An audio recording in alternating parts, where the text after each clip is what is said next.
Assalamu alaikum.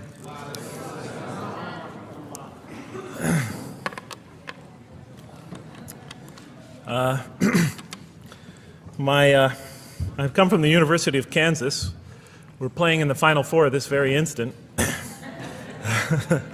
So I want to let you know that you've asked a lot of me today. No, I'm just joking. All right, very briefly, I just want to talk a little bit about what the Qur'an has to say about the purpose of life. I think this is an extremely important subject, especially for Muslims living in America, because we're sort of a minority, a new religion here, and many people are interested in what we believe. And I think the primary question that people want answered when they first consider another religion is how that religion views the purpose of life, the purpose of of our existence here. And so I'm going to begin, though, talking about an atheist point of view, because I want to talk about what sort of answers the Qur'an might have for an atheist. So to begin this, I need to talk for about 5 or 10 minutes about what I believe contributed to my becoming an atheist, because I grew up in a Christian family. And then I'll talk for about 45 minutes or so about what I experienced in the Qur'an and how that sort of changed my perception. So it's very simple. But my wife always says I should summarize what I'm going to do before I talk, because it's easy to get lost in my speeches. And my wife doesn't have a lot of confidence in my speaking ability. Okay, so let me start out by mentioning that my mother certainly played no role in my becoming an atheist. My mother was a wonderful woman, a beautiful lady. She had tremendous dignity and class. The neighbors loved her. She was a registered nurse, and she put in many extra hours at the hospital. She worked in the ward that dealt with dying patients, and when I would come and pick her up late from work at night, not all the patients, but many of the patients would drag me over and talk to me and tell me what a wonderful woman my mother was. When she died, her funeral was packed, and person after person that came up to me had a story to tell about my mother and her goodness. Time and time again, people described her as, "Jeff, your mother is a true saint." She was a deeply religious woman, a great mother, a great teacher, a gentle person. She never cursed. I never heard her curse, swore, ever in her whole life. Never heard her speak to anybody rudely or speak about anyone rudely. She was a tremendous example of a truly religious person. And she didn't wear it on her sleeve. It was just slowly but surely you could see it just in her day-to-day interactions with people. My father, on the other hand, was a difficult man. My father, for some strange reason, had this tremendous rage inside him. I don't know where he got it. He had this terrible violence inside him. And every night, he would try to quell that violence with hard drinking. And his drinking, though, only made him all the more volatile. Because my father could be laughing and joking one minute, and he could fly into an angry rampage the next for some unexpected reason. You never know what would trigger it. And once he flew into that angry rampage, it would take, he would just go wild in the house would be in havoc, and he would rage on and on and on, and it would take an awful lot of liquor and several hours before he would finally go to sleep. And this would happen night after night after night.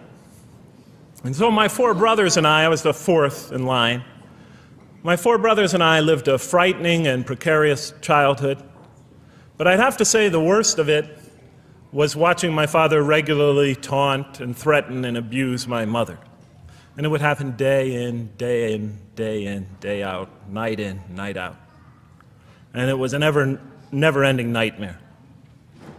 You see, it's really not so bad when you're the target of your father's violence. You might think it's bad when a child is the target of their father's violence, but it's really not all that bad. At the moment of attack, you're really not thinking about anything except your own survival. When he's firing punches at you or kicking you on the ground or chasing you throughout the house, or when he's threatening you, "I'm going to hurt you, bad boy," you're not thinking about anything at that moment except escape. While all that's going on, you're not thinking about the aftermath or consequences, the psychological repercussions or anything like that. And when it's all over, you might even excuse the onslaught because you figure maybe you somehow deserved it. If not for what you did this time, maybe for something you did in the past. You could always put the blame on yourself. But a far worse fear is the terror that overcomes you when you watch your father go after your mother. Because she's the only source of warmth and kindness, of love and protection that you know. And if he were to take that away, from a little boy's standpoint, then you've lost everything. But far worse than the fear is the guilt. And it comes over you from several directions. First of all, there's the guilt that comes at you upon you from the growing antipathy you have towards your father. Because we're taught to love and respect our parents, and we are born with this natural bonding attachment to them. But when you watch something like this happen night after night after night, and this rage is growing inside you, you're being pulled in opposite directions. Then there's also, of course, the guilt that comes when you think that you might be the cause of this night's violence. Maybe something you said or did that you didn't even realize triggered it. Maybe just your father's dislike of you triggered an argument between your mom and him that is now raging on downstairs. But the worst guilt of all, and it is by far the very worst, is knowing that you did nothing to stop your father from hurting your mother. Because while he raged on against your mother downstairs, you hid in your bed and you trembled underneath the covers. Maybe you whimpered and you cried and you put the pillow on your head. And thus, you traded personal respect for personal safety. And with each such incident, you come to realize with ever greater and greater clarity, you come to realize your own weakness, your own impotence, your own incompetence, your own worthlessness, your own cowardice. And the hate grows and festers inside you, not only for the man that you call father, but for yourself as well. It is a terrible, terrible thing to make a young boy choose between his mother and himself. It is extremely unfair. I noticed that tomorrow there's going to be tomorrow morning a lecture about spousal abuse given by Dr. Shaheen Rizwan. I hope you'll all attend it. I think it's a very important subject. When I was little, I used to daydream about life without my father. I just wanted the violence to go away. I wanted not to be afraid anymore. I felt like I was trapped in a bad dream and there was no way out. And so I prayed to God again and again and again to remove my father from our lives. But he was always there, and very soon I began to wonder if God really was. I could not fathom why God would subject my mom to such lifelong punishment. I could not imagine what great sin she must have committed, or that we, her children, must have committed to deserve my father. I didn't have the maturity to sort out such questions, but I had enough fear and anger to provoke them.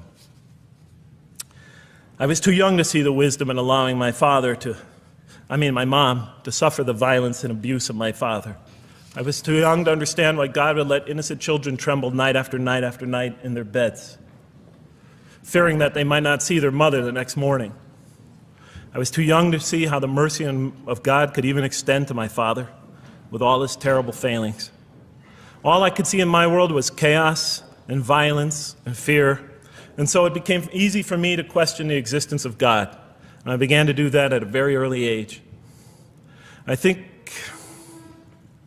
I'll even say that the turmoil of the 60s and 70s That's the age when I was a teenager in the late 60s, early 70s, only reinforced my skepticism.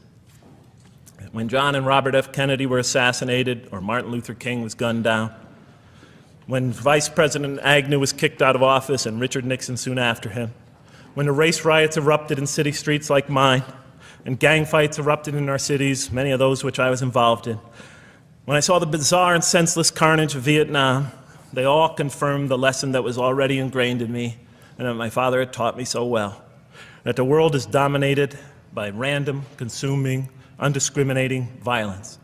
And very soon I began to ask why. Why would God make it that way? Why wouldn't he just pop us into heaven from the first and spare us all this suffering? Why does he let little children in Vietnam get napalmed and run down the street naked on fire when they had done nothing to deserve it? Why does he let the race riots go on? Why does he let the leaders be assassinated? Why does he just let the violence go on and on and on for people who had nothing to do with it? It wasn't of their own making. Why didn't he just make us angels and pop us into heaven if he could make us angels, which I was always taught he could? Why did he make us so susceptible to sin? Why didn't he make us impervious to it, like he made the angels? Is this the best world he could create, I thought? Is this the most perfect world he could create for our existence, for our beginning? I just couldn't figure it. And all the explanations I received from priests and doctors and lawyers, from whoever, spoke to me or taught me, they just didn't make sense to me. In any case, so I became an atheist when I was 16, even though I was going to Catholic school at the time. I declared myself an atheist in one class. It was a confrontation between me and a priest. We were talking about God and the purpose of life. And I expressed my views, and he said, well, then you don't believe in God. I said, well, I guess I don't. And then through my junior and senior year of high school, I got an F in religion, even though I continued to do very well in the tests. In any case, when I was 28, to make a long story short, some friends of mine gave me a copy of the Qur'an. And one night I was sitting in Diamond Heights, my apartment in Diamond Heights in San Francisco. I was working that time at the University of San Francisco. I was 27, 28 at that time, I can't remember. And I ran out of stuff to read, and I took this gift that my friends gave me and I began to read it. And I came to the first verse. Well, I opened the Qur'an, read the first page, then the second, and then very quickly, in the second surah, about 37 verses into the Qur'an, I came upon the story of mankind. And I have to admit, I read through it very quickly. It was about 9, 10 verses long, story of the first man and woman. And I recognized some of the details. It was similar to what I had learned when I was a child, but I noticed that there was something wrong. It was apparent to me that whoever authored this Quran, of course I wasn't a Muslim at the time, so I didn't have any idea who that was, whoever authored this Quran clearly did not understand the real meaning of the story, because they had obviously gotten the details confused. They didn't even understand the whole purpose of the story. And so I just read through it once, and then I read through it again, just to try to see what kind of point the author was making, and then I read through it a third time and a fourth, and then I realized this is something strange going on here. I'm going to read this much more carefully. I'm going to need to go through this story line by line, verse by verse, because it's obvious that the author is trying to bring out another point. And I wasn't quite sure what it was, but definitely he packs a lot of meaning into almost every word. And I thought the writer at least seems to have a great measure of brilliance. And so I'll try to sort of take you through what my experience was as quickly as I can. So I came to the 30th verse of the second surah, Surah Al-Baqarah, and it began like this.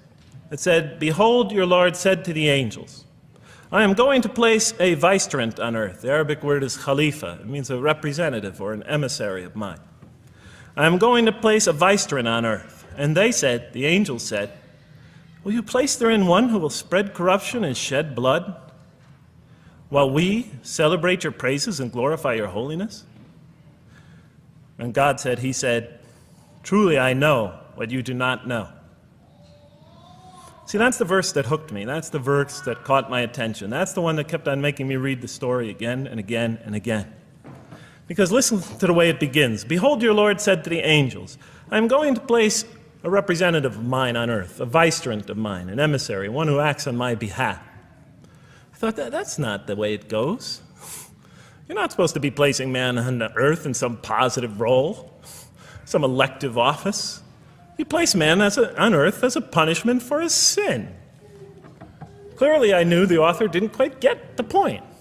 But still, it was an amazing line. But then I come to the next line, and it says, and the angels say, will you place her in one who will spread corruption and shed blood, while we celebrate your praises and glorify you?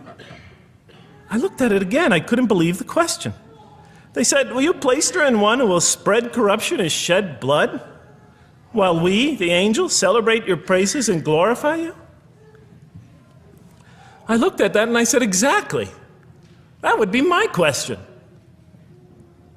Why would you create this being, supposedly for some positive role, when he's capable of doing tremendous wrongdoing? When he could spread corruption and shed much blood? Why would you create this violent and pernicious creature when you could create angels? As the angels clearly say, well, we, the angels, celebrate your praises and glorify you. They were asking one of the most fundamental questions in the entire history of religion. Why create you, man, this utterly fallible creature, this creature who could rebel against God's will, who could do such tremendous wrongdoing, who could wreak havoc like no other creature on earth, when you can make them angels? And look where the question is being asked. It's being asked in heaven. It's almost like saying, look, why don't you just make them angels and be up here in heaven with us, you know? Why don't you just make them angels, pop them into heaven, he's fine. Why would you put him on earth where he could feel distant from you, where he could work out his worst criminal tendencies, act them out, feeling somehow independent and apart from you and free to do whatever he wants, when you could just make them angels and put them into heaven and make them perfectly submissive to your will? I looked at that question and said, that's my question. I'm not even a single verse into the story of mankind, and there before me I see my question. That whole question, everything that I ever thought, everything that I ever experienced, everything that I ever knew was in that question. It was as if the author took my life and wanted to pick out exactly the right question to humiliate me, to provoke me, to anger me. Why create man, this most destructive and violent creature, when you could make them angels? And then look at the answer. And he said, God said, truly I know what you do not know. You know, in modern parlance, we would say, I know exactly what I'm doing. I read that and said, what?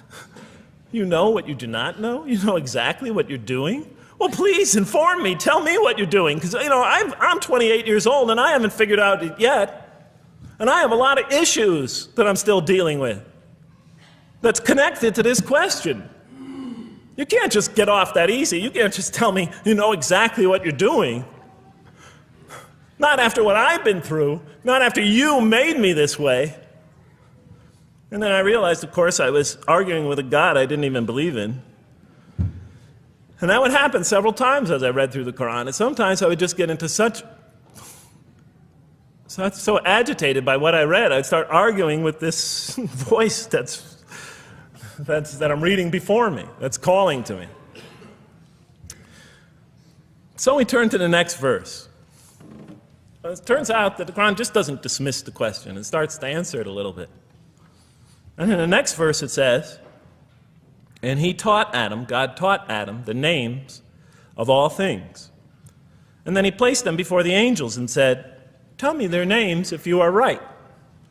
So this verse is clearly referring to the previous one. But notice what it says. Now, from my own background, I remember Adam naming things, but it wasn't connected to any answer to any philosophical question. But here, notice what it says. And he taught Adam the names of all things. And I realized already, just from the first verse, you got to read these verses very carefully because it's packed with a lot of symbolism and meaning. And he taught Adam the names of all things. So here we see Adam is not only just a creature who knows how to name things, who's acquiring the gift of language, but he's also a learning creature. God is teaching him. And right here, right in this verse, and it'll come even clearer in the subsequent verses, that the very first thing that the Qur'an is going to emphasize here is man's intellect. He is a learning creature.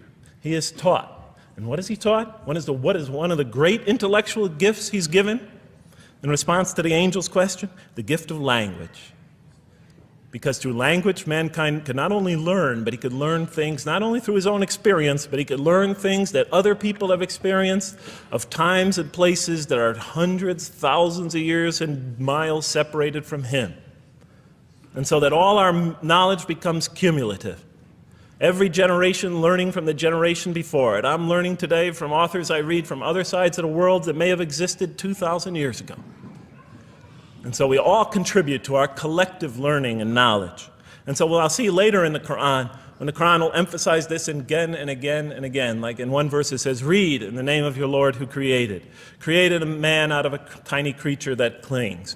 Read, it commands the reader. For your Lord is most bountiful. Why is he most bountiful? What great gift did he give you? For he taught man the use of the pen.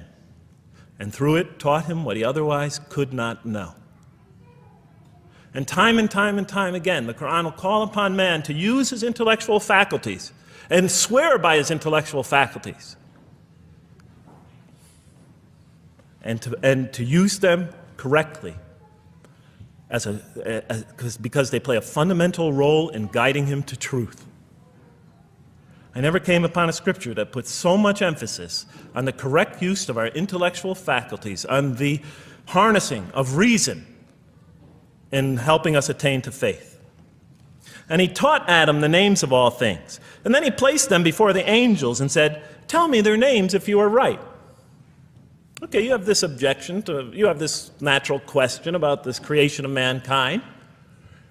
Here, this mankind is this human being, this human creature is a learning creature.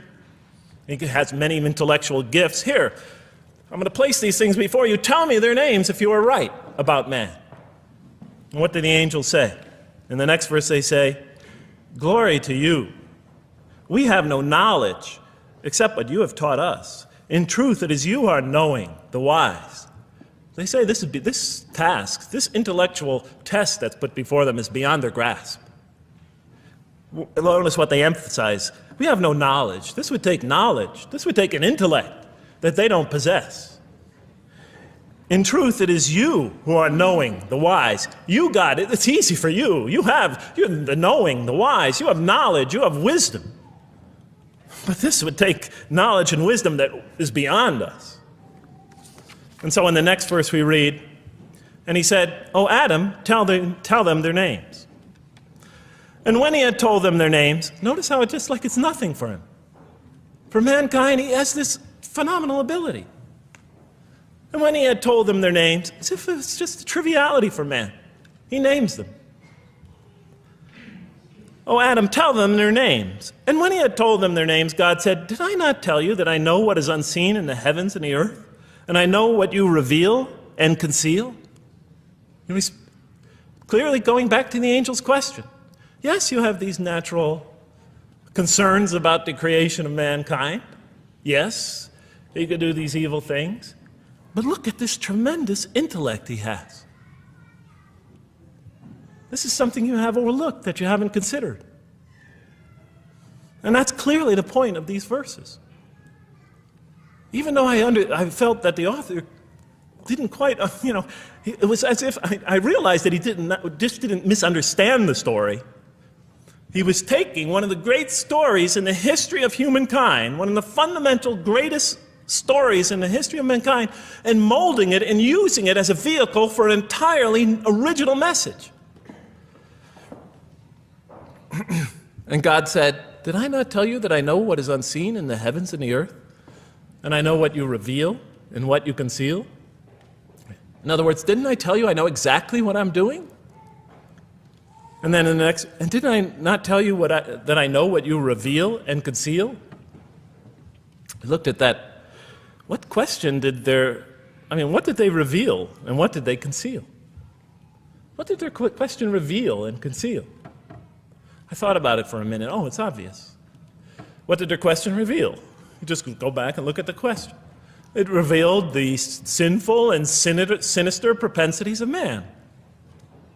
I mean, it's obvious, right? Why are you all looking at me like that?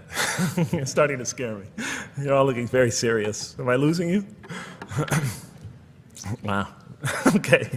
So, they revealed the sinister and evil propensities of man. But what did their question conceal? And all you have to do is think about it for a minute. Human beings, yes, they could do evil. Yes, they could do wrong. Yes, they could create misery. But they could also do exactly the opposite. They could choose to do evil. They could choose to do tremendous good. They could choose to do tremendous violence. They could choose to show tremendous compassion. They could choose to be, to live by falsehood. They could choose to live by the greatest truths. They could be terribly ugly. They could be terribly beautiful. And up until that point in my life, I, like the angels, that only saw one side of the coin. And for the first time when I read that verse, believe it or not, it was an eye-opener for me. I had always been obsessed with the evil potentials of human beings. When I read that verse, I realized that, and I had a great example right in front of me with my own mom, I realized that I had been blinded by only one side of human nature. So we go on to the next verse. And behold, we said to the angels, bow down to Adam, and they bowed down. But not so Iblis. Iblis is like the father of Satan. Satans, satanic beings, forces, creatures, existences. He refused and was arrogant. He was of those who reject faith. An interesting statement. And behold, we said to the angels, bow down to Adam. And they bowed down. Bowing down could symbolize two things. Bowing down could symbolize the superiority or potential superiority of one being over another, and so they bowed down to them. Bowing down could also mean that they serve that creature in some respect. Of course, the Qur'an says that all beings serve God, all created beings serve God. But this verse seems to be indicating, and the rest of the Qur'an will make it clear, that these angelic beings, these angelic entities, will serve the development of mankind.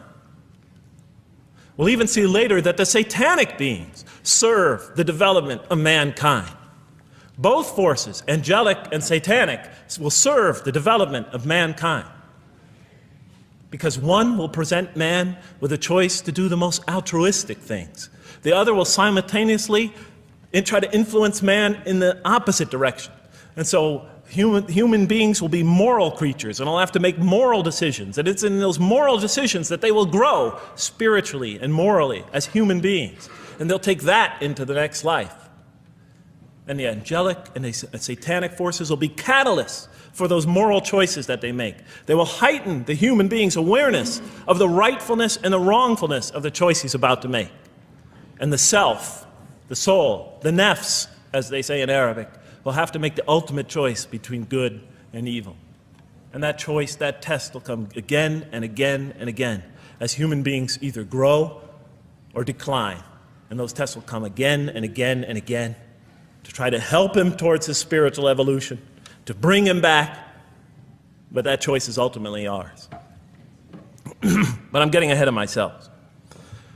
And so we said to the angels, bow down to Adam, and they bowed down. But not so Iblis. Iblis is Satan, this rebellious force, this evil prompter, the one who whispers into the human heart. He comes into being.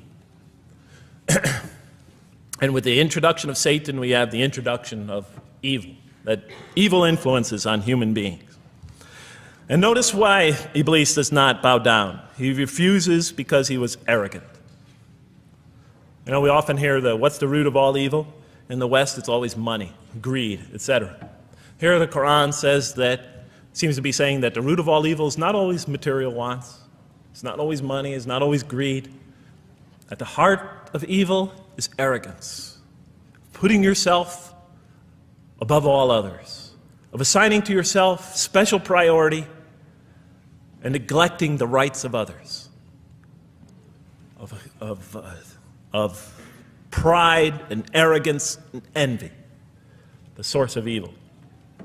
He was of those who reject faith.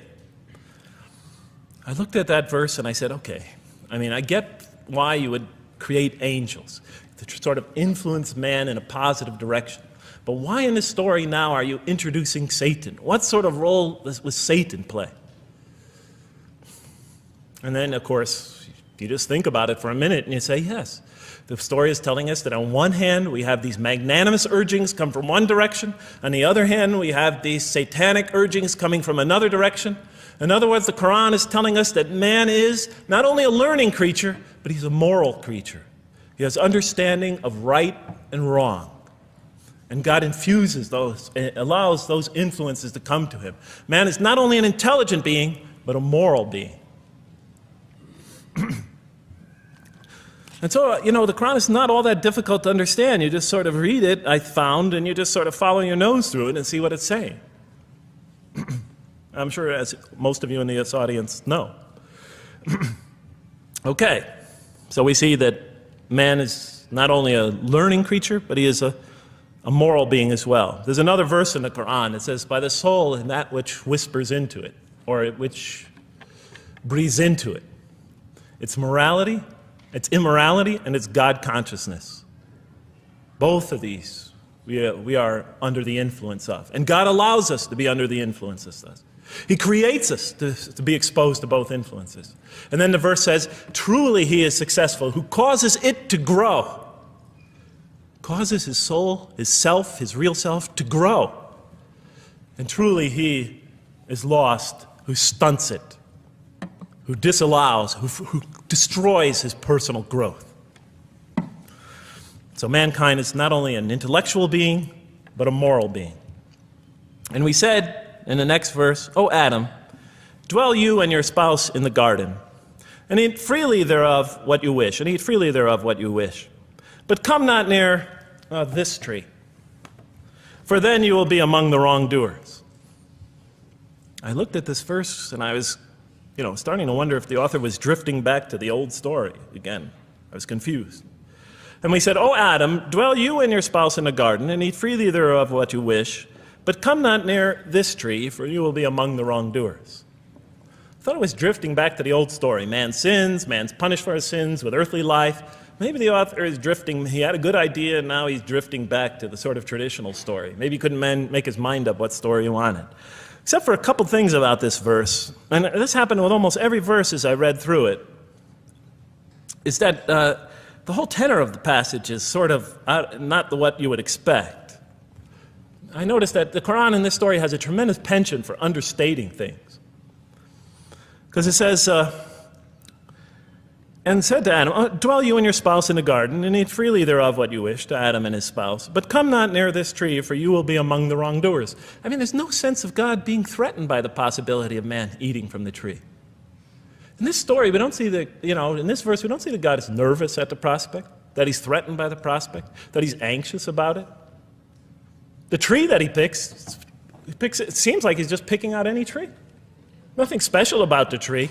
Go not near this tree, for you will be among the wrongdoers. Satan will later come to him and tell him it's a tree of eternal life, of a kingdom that never decays. Turns out to be a complete falsehood in his part. Nothing special about the tree. It's just a tree.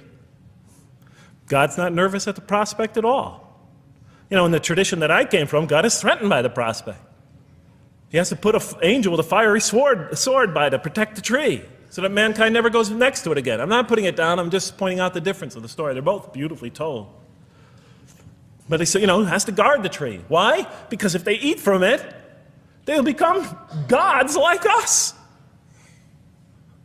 So this man, he already has a rebellious nature. Can you imagine if he eats from this tree?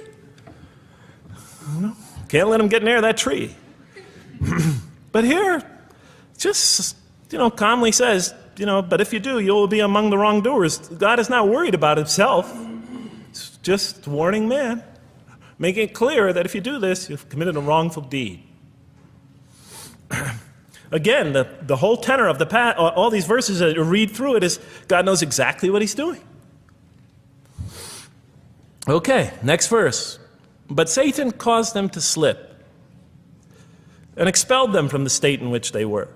And we said, go you all down, some of you being the enemies of others, and on earth will be your dwelling place and provision for a time. What? I said. I mean, you know, I was expecting now the rage, the anger, the violence, the jealousy. That's what I was expecting. Okay, they eat from the tree. Where's the rage, the violence? I'm going to punish you now. You're going to sweat on earth. And you're going to suffer, and you're going to stub your toe, and you're going to work, and you're going to labor. And you're going to die there for what you did. And where is the woman? All right? And the woman, right? She's the one who's going to suffer the most, right?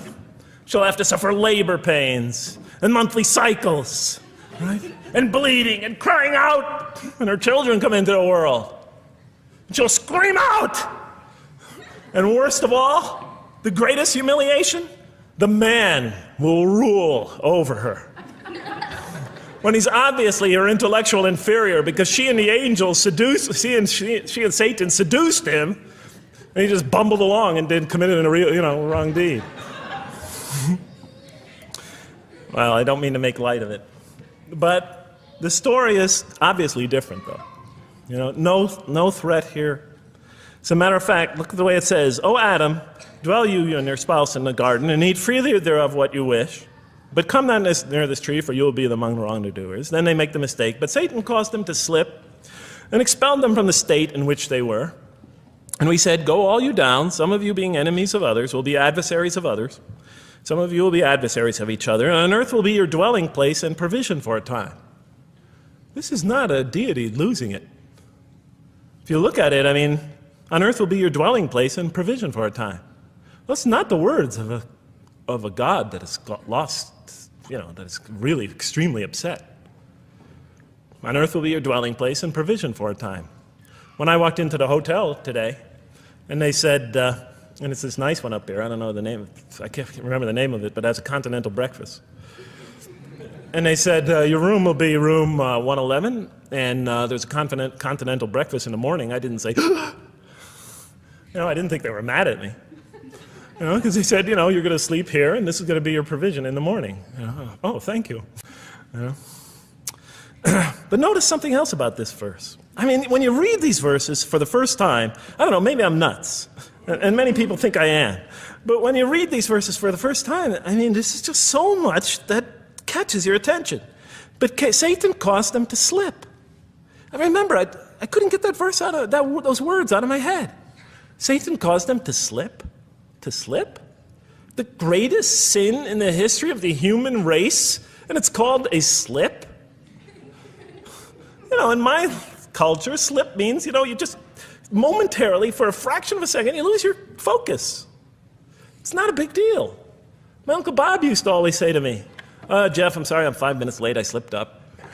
The understanding is it's no big deal. It's just a slip. That's what we say when we make a minor mistake. I slipped up. Don't worry about it. Never happen again. A slip, I said? Momentary loss of focus? The greatest sin in the history of humanity? Why we're all here? Why we're all suffering? Why we experience death? A slip? I didn't believe it. I went to my Arabian friends at that time. I didn't know any Arabic. They came to this verse. We went through it line by line. I said, now don't change any words. Just read them one at a time. But Satan made them, and I said, okay, this one right here. What does it mean? Tell me what that means. They looked at it, it says, slip. Slip. And expelled them from the state in which they were. A slip, I thought? But then maybe I was trying to force the traditional understanding, the traditional interpretation. Maybe it was just a slip. I mean, after all, they didn't commit murder. They didn't commit robbery, rape, pillaging, assault. They ate a couple of pieces of fruit. It's not the greatest sin in the history of humanity by any means. And then the next verse says, and then they were expelled from the state in which they were. Well, what state were they? Let's see now. Let's go back from where we started. First, mankind is being taught. We see he's an intellectual being. Then we show he's a moral being. Moral being means he's a being that's going to have to make choices. And then God gives him this choice. It's not a huge deal. It's not the gravest sin in the history of humanity by any means. It's minor by any standards. They make it, though. We see that God originally intended to put man on earth as his vicegerent. We see a period of preparation where he's being prepared intellectually, where he's growing intellectually, where he's growing as a moral creature. When does God finally put him on earth? What signals that he's ready to begin? He makes his first independent choice. It's not the worst deed in the history of humanity. It's minor on anybody's scale, but it shows that mankind is ready to act on his own, to be his own, to make his own choices, that God has empowered him to make choices, and he's ready to make them and carry them out, and see them most often to their expected ends, if God wills. And that seems to be the only real significance of it. But I thought, maybe I'm getting this wrong. Maybe God just blows off into an angry rampage the next verse. So I look at the next one and it says, and then Adam received words from his Lord. And God turned to him mercifully, for he's oft returning, ever merciful. Well, if I had any doubts up till now that God is not enraged by what this has happened, that God hasn't prepared mankind for this choice, for what was eventually going to happen, that all this was preparation for mankind to begin his earthly sojourn in this famous allegory. If I had any doubts before now, I had them, certainly didn't have them after reading this verse. This verse is entirely consoling, reaching and merciful, reaching out to mankind in mercy. Mankind goes to earth. He's obviously afraid. He obviously feels remorse. He's in an unfamiliar environment. And what does God do?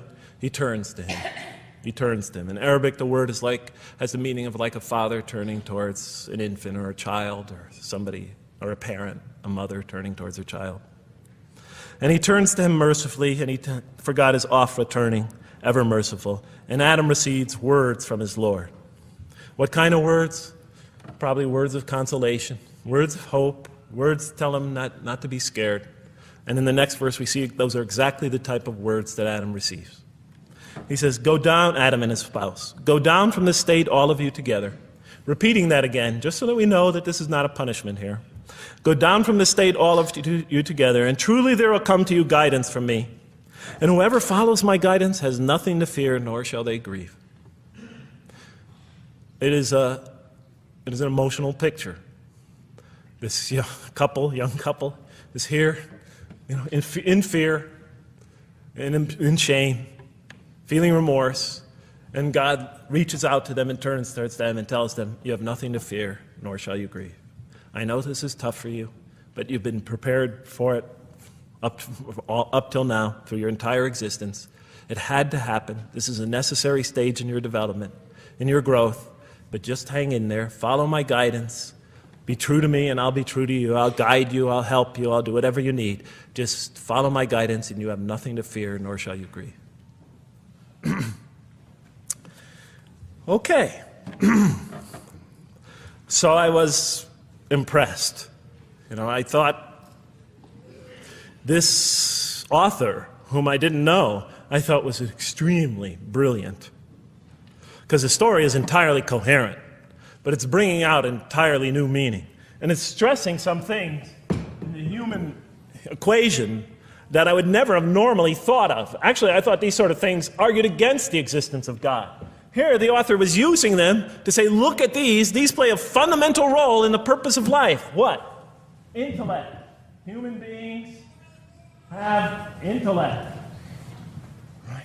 In response to the angel's question, they are moral creatures, and they are subjected to evil and angelic promptings. And they have to choose between them again and again and again throughout their existence. And their growth, which the Qur'an talks about frequently, is going to depend on that. We're here to grow, as we will see. But it emphasizes choice. Human beings are creatures of choice. It also emphasizes suffering. Suffering. Hey, that's pretty nice writing. It also emphasizes suffering. Human beings are going to suffer here on earth. That's the first thing that the story mentions. Spread corruption and shed blood? Havoc, suffering, pain?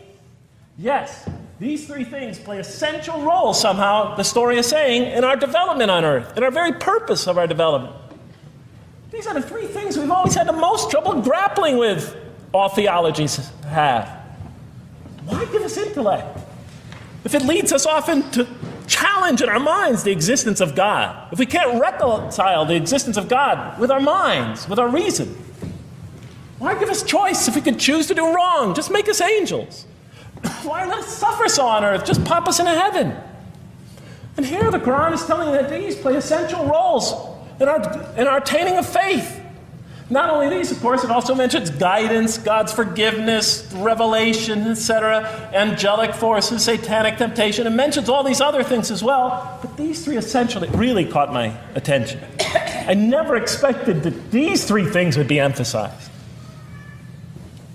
And so as I read through the Qur'an, I looked, anytime I saw anything that seemed to relate to this, I would write down notes and underline it. And I would walk up and down in San Francisco with my pen as I'm walking, because I like to walk about 7 miles every day, and I'd be underlining. My friends would always say, "Jeff, what book are you reading?" And I would lie to them. I'd tell them, "Oh, it's a great novel or something." I didn't want them to know that I was reading the Qur'an. I think they thought I was going nuts.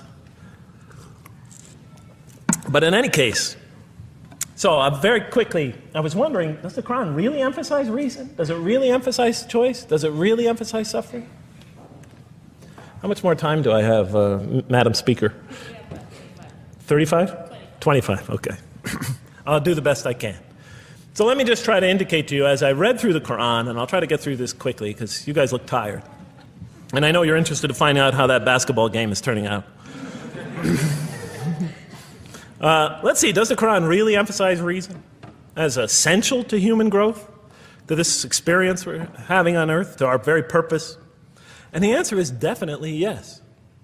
So much so that even Western Orientalists, people who wrote against the Qur'an, said that this is a major feature of the Qur'an, a feature that you cannot miss. Henri Lemens, writing in the early part of this century, one of the famous Orientalists, who wrote very much against Muslims, hoping to unseat them from their religious belief. He wrote, "The Qur'an," and this is his quote, "is not far from considering unbelief as an infirmity of the human mind." Unbelief is, he thought, and he was saying it mockingly, is like, you can't think straight. You're not using your mind right, as my father used to say. Maxime Rodinson wrote at length about the rationalistic approach of the Qur'an to faith. And this rational tone of the Qur'an is one of its most salient features, beyond doubt. I'll just give you a few quotations as to one of its fundamental themes is that people ignore or reject God's signs and corrupt religion precisely because they do not use their reason. And the Qur'an will say that again and again and again. The Qur'an says about the disbelievers, they refuse to reason and are a people who do not reason. I have 7 such quotes in the Qur'an. The Qur'an will say, "Will you not reason?" It mentions that 14 times to the reader. God reveals signs and lessons and admonitions so that, and this is a quote from the Qur'an, perhaps you will finally use your reason. There are 8 such statements in the Qur'an. From the Qur'an's viewpoint, reason and faith are allies, just as illogic and false belief are allies. And it clearly sets the conflict along these lines. It says the right way has henceforth become clear from error. Those who benefit most from the Qur'an are persons of insight. 16 such statements in the Qur'an. Firmly rooted in knowledge, 8 such statements. Use their reason, 10 such statements. Stand on clear evidence and proof, 7 such statements. Those who oppose this revelation are deluded, 9 such statements. In manifest error, 28 such statements. Ignorant, 15. Foolish, 3. Have no understanding, 9. Only follow surmise and conjecture, 9. And blindly adhere to tradition, multiple times. It states that. In an almost Socratic style, the Qur'an repeatedly quizzes the reader and calls into question his or her assumptions. Again and again, it asks us, what do you think? 18 such statements. Have you considered this or that? 13. Did you suppose? 7. Sounds like a math teacher. Do they not ponder? 2 such statements. Do you think? Do you even think? 18 such statements. The message is clear. To gain truer faith, we need to free ourselves from inherited notions and examine our beliefs rationally. Learning plays a key role in human development. Read the Qur'an, exhorts the reader.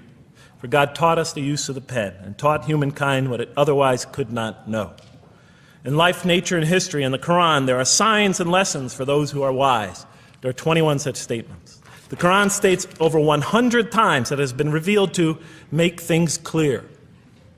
I thought the author of this Qur'an must have had a strong mathematical insight, a natural mathematician. All throughout, when I was reading, I was trying to imagine what he must have been like. God teaches humanity both directly and indirectly, and sometimes so subtly that we are unaware of his instruction. Thus, he tests us in multifarious ways. Of course, I just want to make it clear, Muslims believe God himself is the author of the Qur'an. Sometimes I give this speech and people come away and ask me, Jeff, who is the author of the Qur'an anyway?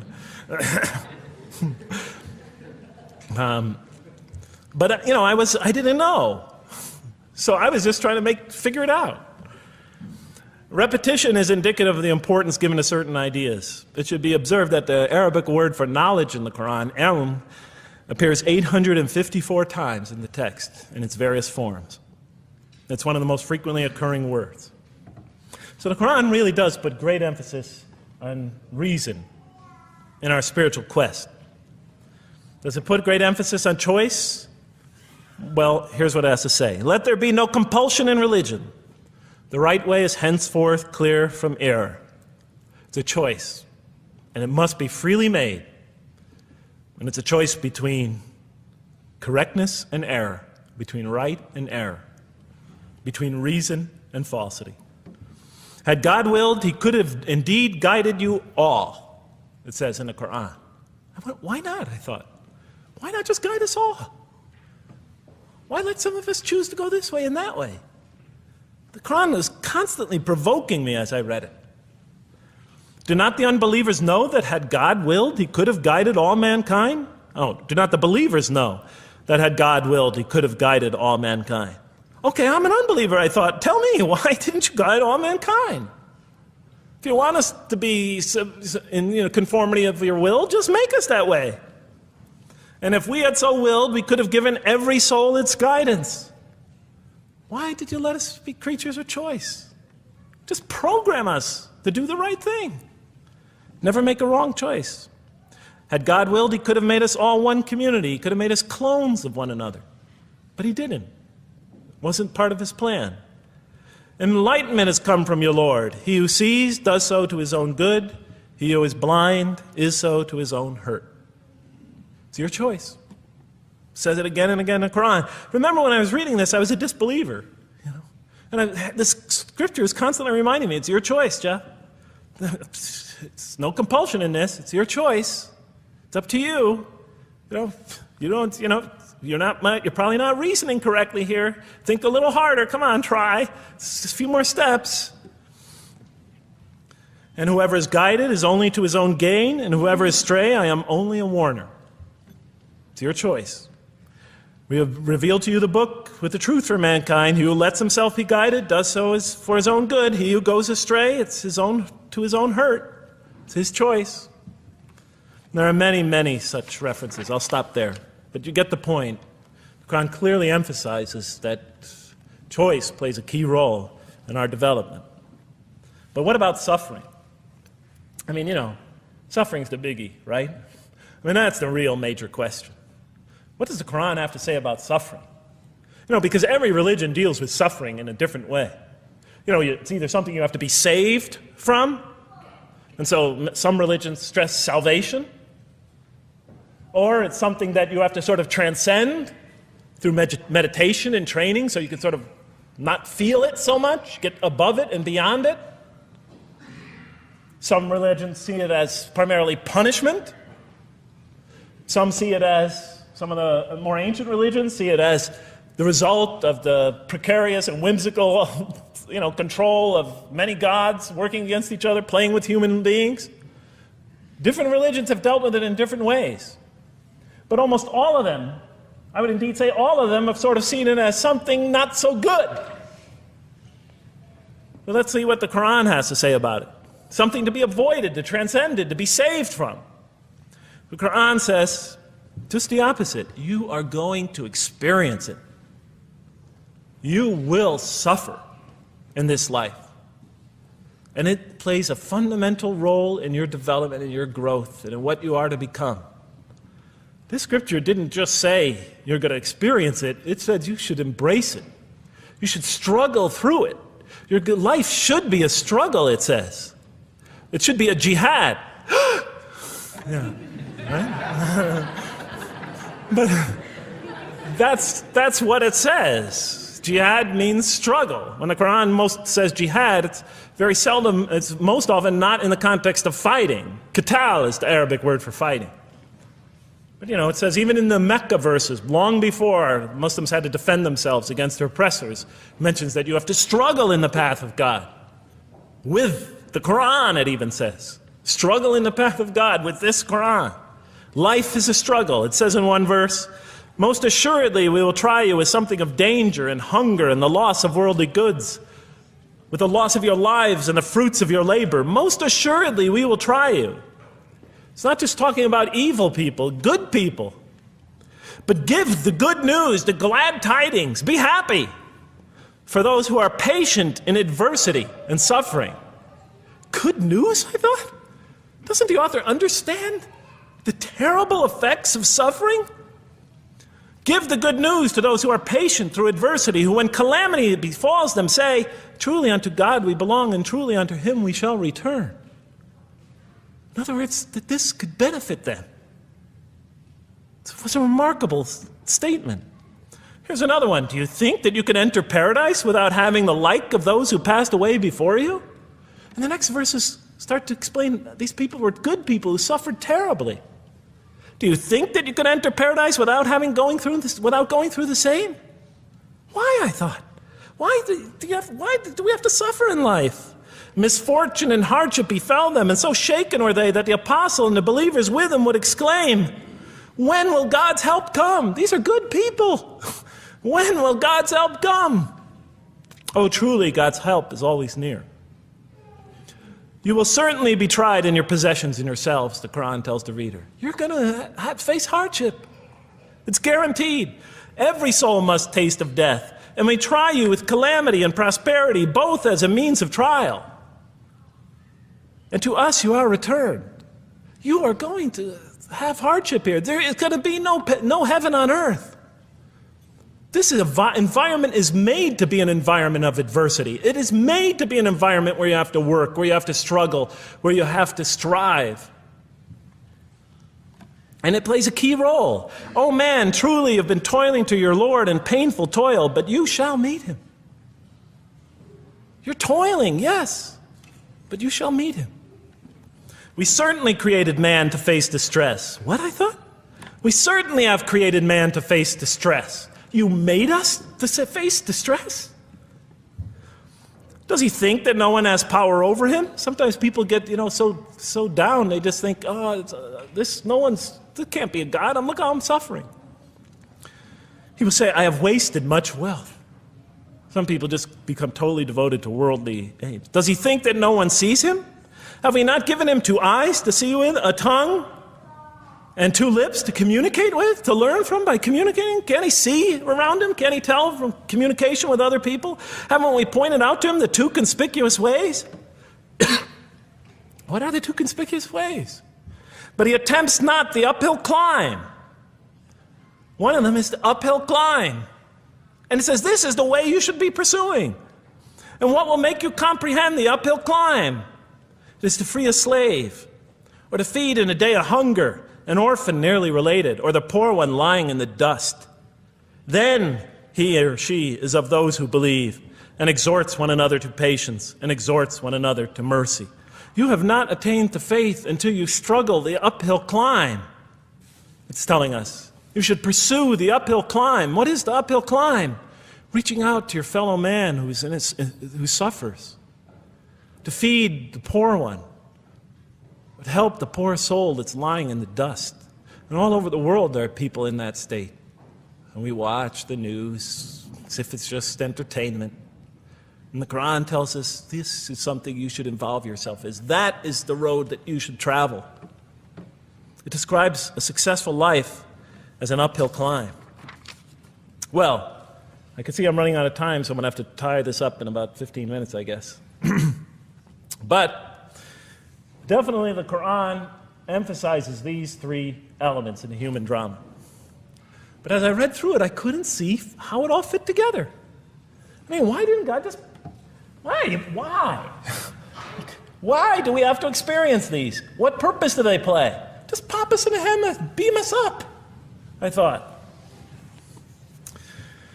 Well, one thing, like I mentioned before, the Qur'an will repeatedly emphasize that we're here to grow and to learn. And I'll give you 4 or 5 quick verses because I know you're tired. It says, Our Lord, and raise up in their midst a messenger from among them, who shall recite unto them your signs, and that shall teach them the book and the wisdom, and who shall cause them to grow. We have to learn wisdom in the book, and Revelation in particular, and who shall cause us to grow.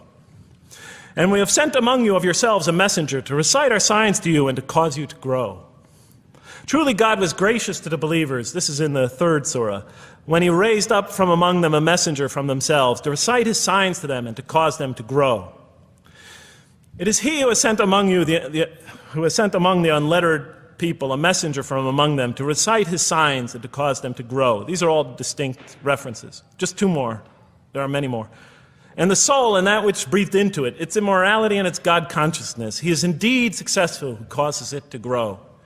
And he is indeed a failure who stunts it. And in the 92nd surah, Surah Al-Layl, it says, Far removed from it will be the righteous who give his wealth that he may grow. So the purpose somehow is to grow. We're in a growing, learning, developing experience. We weren't just created when we came into the world. This is actually a stage of our creation. Just as our development in the womb was a stage in our creation, our essential stage in our physical creation, this is an essential stage in our personality creation, in the creation of our real being. That which we take into the next life, our essential selves. We've gone from the physical creation in the womb, primarily physical, now to the human creation, the personality creation in this stage. I thought maybe I'm, projecting my own neurosis into the scripture. Maybe it doesn't really emphasize that life has a purpose. But time and time again, I would find it does. For example, just quickly it says, Those who remember God standing and sitting and lying down and reflect upon the creations of the heaven and earth and say, Our Lord, you did not create all this in vain. You did not create all this in purpose. Just when I was starting to think, maybe the Qur'an really doesn't state a purpose of life. It really doesn't mean there's a real purpose of life.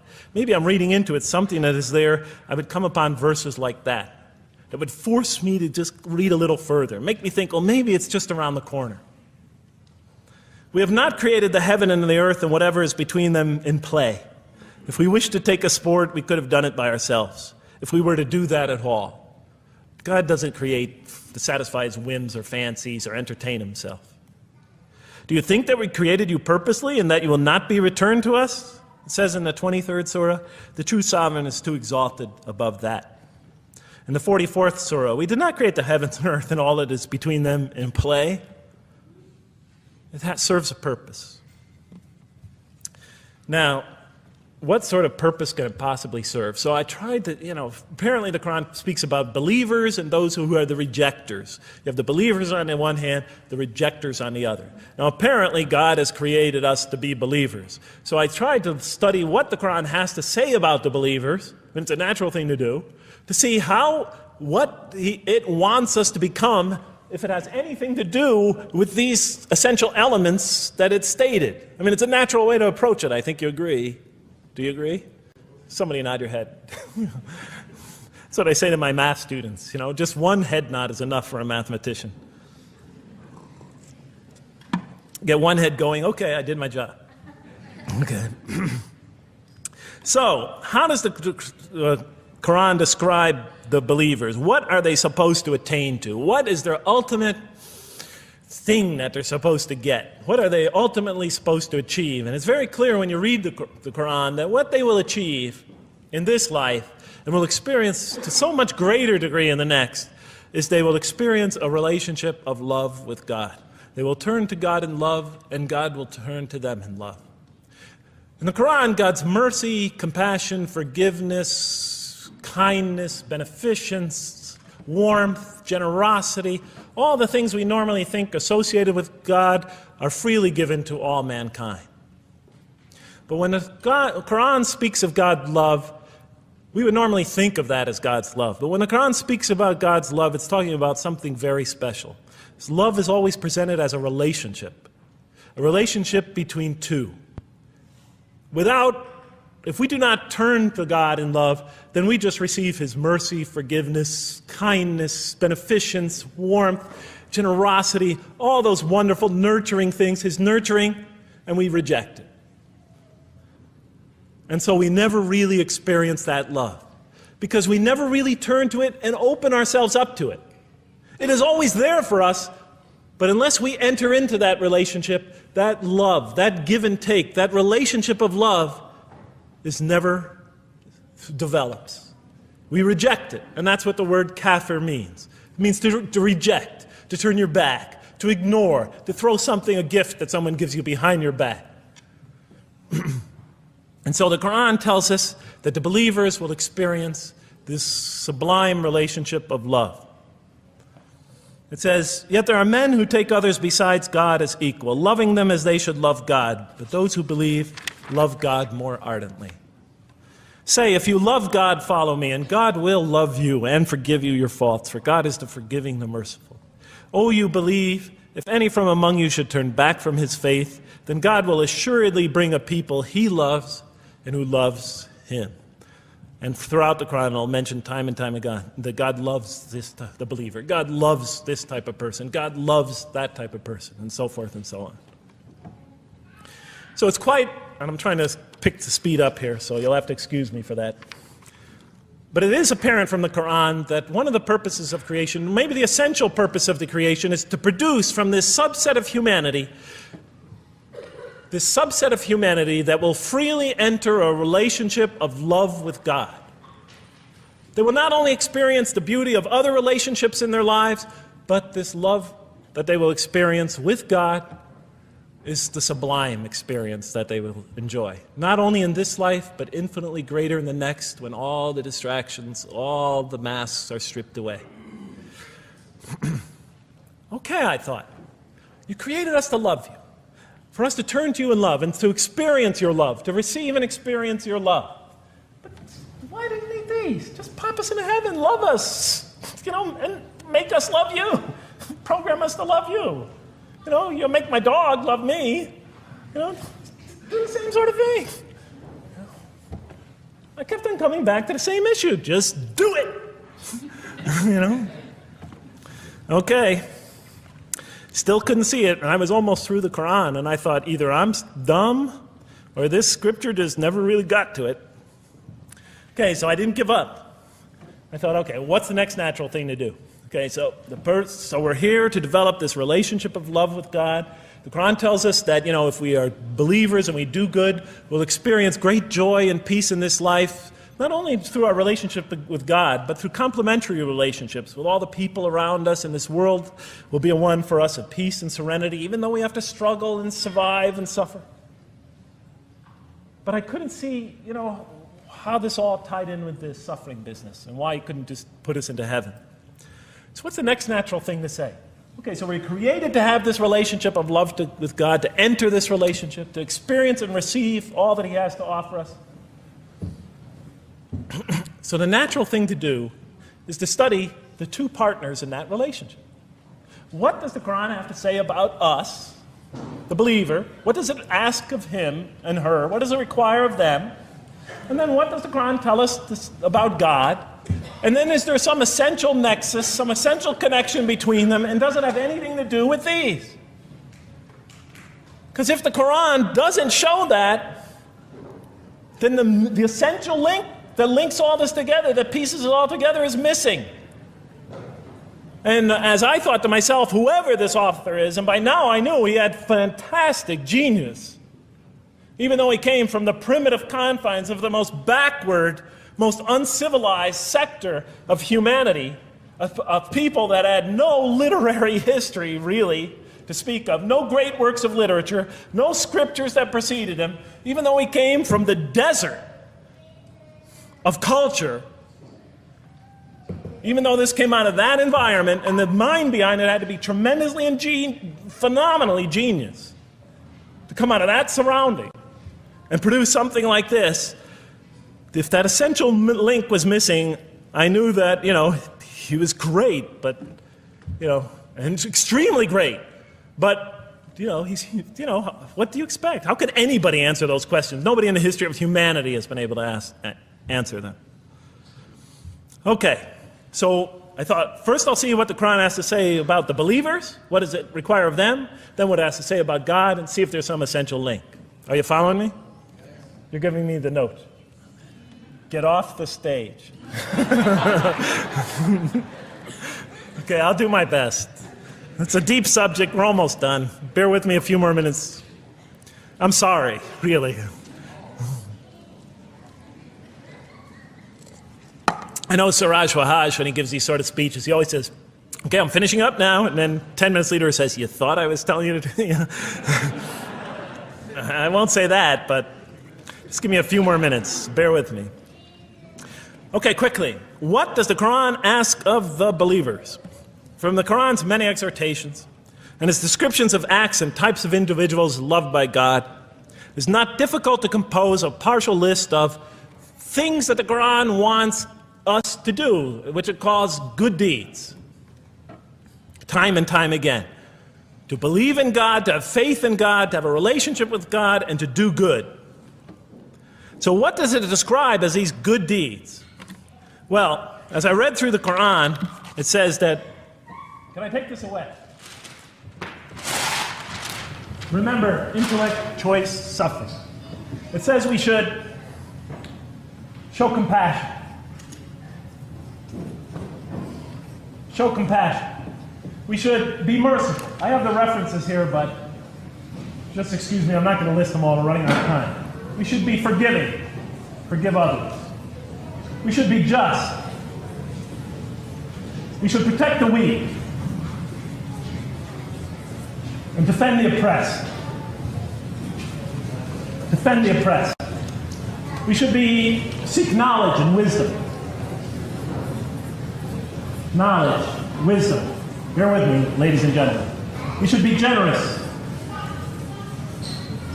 truthful,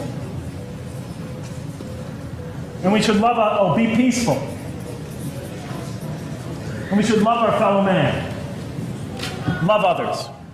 I'll just give you one verse because I know we're running out of time, Madam Speaker. Truly those who believe and do good will the most merciful endow with love. And to this end we have made this scripture easy to understand in your own tongue, so that you might convey a glad tiding to the God-conscious and warn those given to contention. So, to this end we have made this easy to understand, so that we'll learn to love others. Okay, that's all I'll say about that. I would like to say a lot more, but I don't have time. Now, what does the Qur'an tell us about God? You have to realize I'm just about through with the Qur'an here, in my first time reading it. And now I was really caught. I searched my head. What does the Qur'an tell us about God? It tells us nothing could be compared to him. That he's outside anything that we may compare to. That our definitions do not encompass him. That our reason cannot comprehend him. That he is transcendent and we are finite. That he is immortal. He transcends time and space and we are bound by it. That he is immortal, we are mortal. He is uncorporeal, we are corporeal. That we have no way of comparing ourselves to him. Nothing could be compared to him. I thought, oh my God, I'm so close and yet so far. Because I'll never understand the essential link between us and God and why these three things fit into place. Because the Qur'an tells us that we could never really quite understand God. Or at least that's the way I thought. And so I put down the Qur'an when I had finished it. And much to my dismay, I was honestly disappointed because I thought The author made a brilliant try, but he never quite made it. And so I was sitting in front of, about 3-4 weeks later, I was sitting in Diamond Heights in my apartment watching a football game, I think it was. And you know, sometimes things just slip into your minds when you least expect them, and I'm sitting there watching it, and all of a sudden into my mind came a thought. And I said, wait a minute. The Qur'an does tell us so much about God. It tells us again and again and again, but somehow I just missed it. Just skimmed over it every single time. Because if you turn to almost any page, if you turn to the beginning of any surah, you could see time and time again essential information about God that I just thought was sort of a literary device, something to make it just sound more beautiful. Because if you turn to the beginning of any surah, you'll see the words Bismillahir Rahmanir Rahim, in the name of God, the most merciful, the most compassionate. If you read almost any passage, long passage, when you come to the end of it, it's punctuated by dual attributive statements like God is the merciful, the compassionate, God is the forgiving, the gentle, God is the kind, the protector, God is the generous, the truthful, God is, and so forth and so on. There are tens of thousands of such references in the statements in the Qur'an. What the Qur'an defines as God's most beautiful names, His attributes of perfection, repeated again and again and again on almost every page. And as I sat there, sitting by the television, I started to jot them down in my, on my little piece of notebook there. Same notebook I used to jot these down before. And I began to list from my own mind the attributes of perfection as I remembered them. And they were, God is the compassionate. God is the merciful. God is the forgiving. God is the just, the protector, the defender of the oppressed and the weak, the knowing, the wise, the generous, the kind, the truthful, the loving, the peaceful, the source of all peace, the truth, and so forth and so on. Every item I had listed in my list for the qualities that we human beings are supposed to develop, the Quran was telling me had its infinite source and perfection in Allah, in God. And then all of a sudden, all the pieces fell together. Then I suddenly saw it, as I see most of you probably see as well. That now, suddenly it all began to make sense to me. In what way do I say that? Well, it was now obvious why we had to develop these qualities. It was now obvious how these things on the floor here fell into place. And I'll just say it clearly. We're here to develop a relationship with God, to become closer to God. But how can you become closer to God when He's transcendent and you're finite, when He's immortal and you're immortal, vice versa? When He's immortal and you're mortal, when He's unbound, fettered by time and space, and you are, and so forth and so on. How can you become close to that one? If I want to become close to you, I need to have something to share with you, something that we have in common. So for example, if I want to come close to this young man here physically, I'll approach him, because we both have bodies, and I can position my body closer to him. Physical presence, bodily presence, is something we both share. If I want to become closer to that gentleman back there, if I want to become closer to him intellectually, I'll reason with him so we will have a convergence of minds, because we both possess reason. If I want to become closer to one of my sisters on this side emotionally, I'll try to appeal to their sentiments, because we both share feelings and similar types of experiences that generate those feelings. But how does one become closer to God? What do we share with Him? We share with Him exactly what He gave us. Because the Qur'an tells us that when we came into this life, He breathes into our spirit something of His Spirit. And that we come into this world with the seed of these very qualities within us. And we could either kill them, stunt them, as the Qur'an says, or cause them to grow. And when we grow in these, we grow in our ability not just to experience tremendous beauty in life through all this, but we grow in our ability to receive and experience the infinite beauty, the infinite peace, the infinite truth, the infinite compassion, the infinite mercy, the infinite, etc., all the way down the list, that only comes from the infinite perfect source of all these. The more we grow in mercy, the more we grow in our ability to receive and experience in this life and in the next, to an infinitely greater degree, the mercy of God. The more we grow in compassion, the more we grow in our ability to receive and experience God's compassion in this life through prayer and through ritual and through contemplation and through other experience of others. And of course, infinitely more in the next life, the compassion of God. The more we grow in our truthfulness, the more we grow in our ability to experience God, the truth, because all truth comes from God. The more we grow in these things, the more we grow in our ability to receive and experience God's attributes of perfection. The more we grow in our ability to receive and experience His being. And that sort of nearness we are growing to Him is tied to our essential nature and to His. It's more than just physical nearness. It's more than just a convergence of ideas. It's more than just a convergence of feelings. It's a convergence of essential beings. It's the closest type of nearness two can feel, two can experience. I'll just give you a quick analogy, because this helped my children. Let's pretend I have a goldfish, a dog, and 3 children. 3 daughters, let's say. And I do have 3 daughters.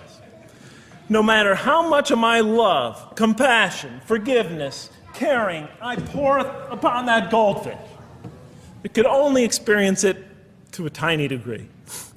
It might not even really be aware of it, because it's a very primitive creature. But my dog, on the other hand, when I show it all my kindness, all my love, all my compassion, all of what is essentially me, it can experience it to a much higher degree than my goldfish. And through its interaction with me, through its own trying to give its own self to me, we could experience a quite wonderful relationship. But my children, especially as they grow older and go through their own experience and their own development, could receive and experience all the love and the compassion and the forgiveness and the caring and the generosity and the protection, everything I have to offer. They could experience my being to a much higher degree than my dog ever can. And we could have a relationship of beauty that I could never have with my dog. As much as I love animals, having had 3 daughters, I know that the relationship that you have with 3 beautiful daughters could never even come close. No other relationship could approximate that. Of course, my relationship with my wife is also extremely beautiful, and she might hear this. And she's a wonderful woman, really. I mean, she's the source of so much beauty. But, okay, Madam Chairman, I am ready. So that seems to bring it all together. So now, I thought, wait a minute. That doesn't explain this. Why the intellect? Why the choice? Why the suffering? I thought, you almost had me, this Qur'an.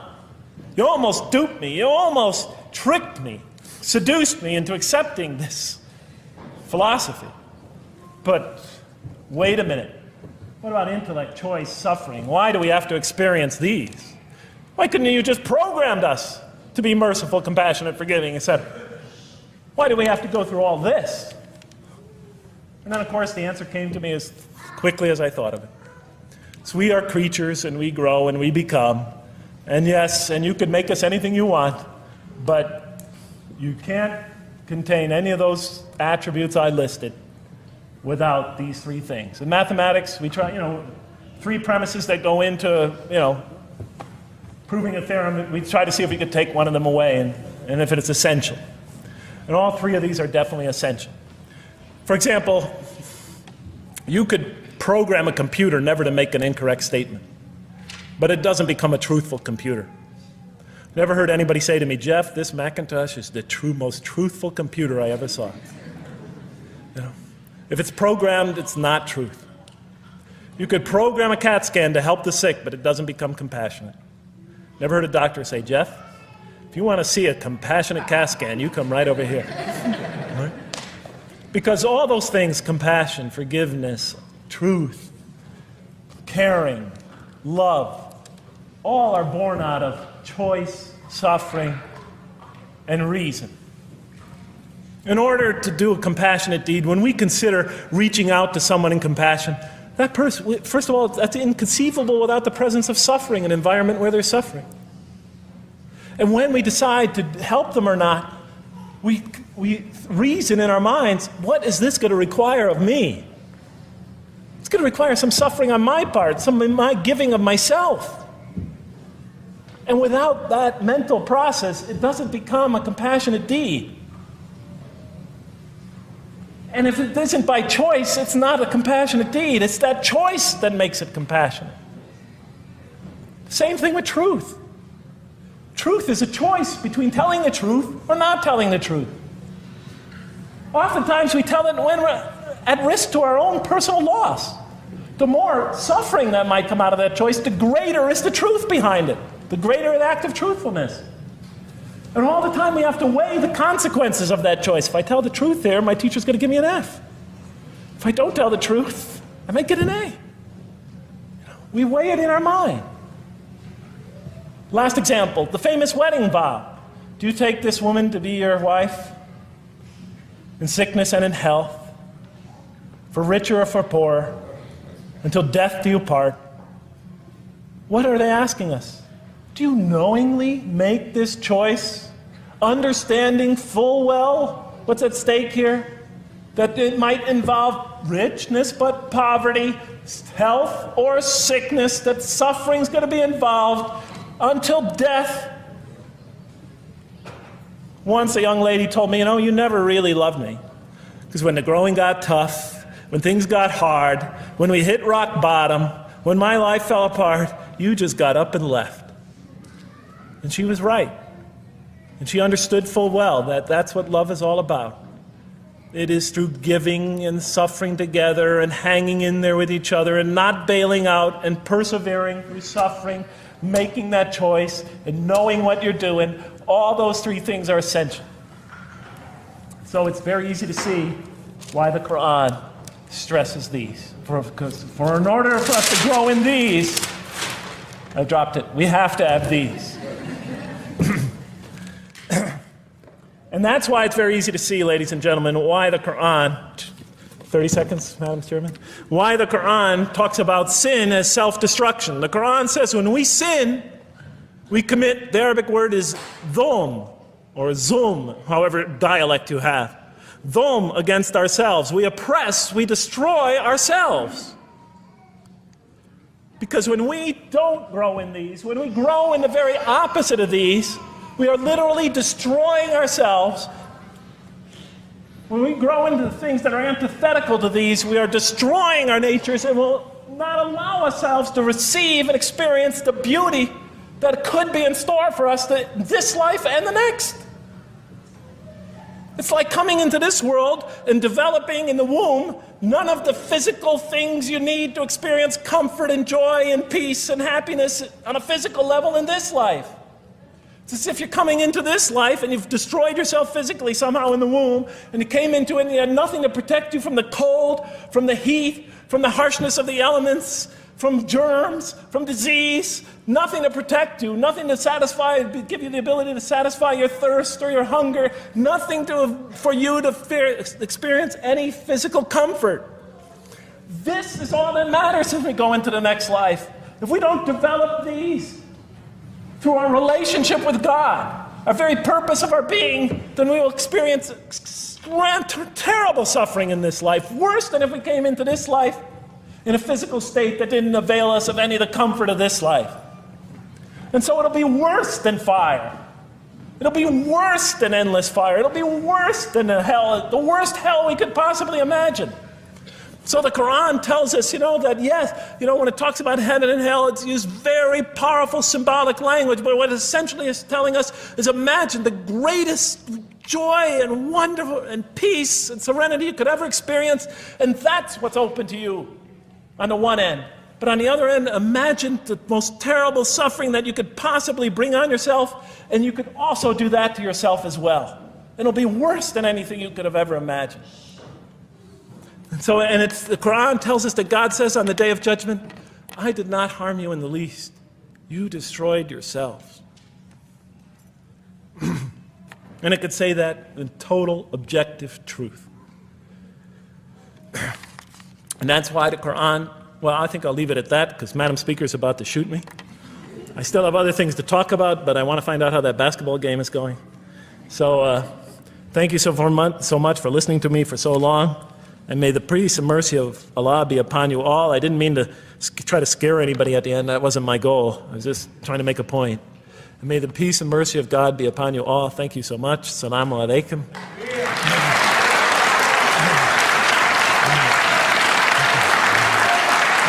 Thank you.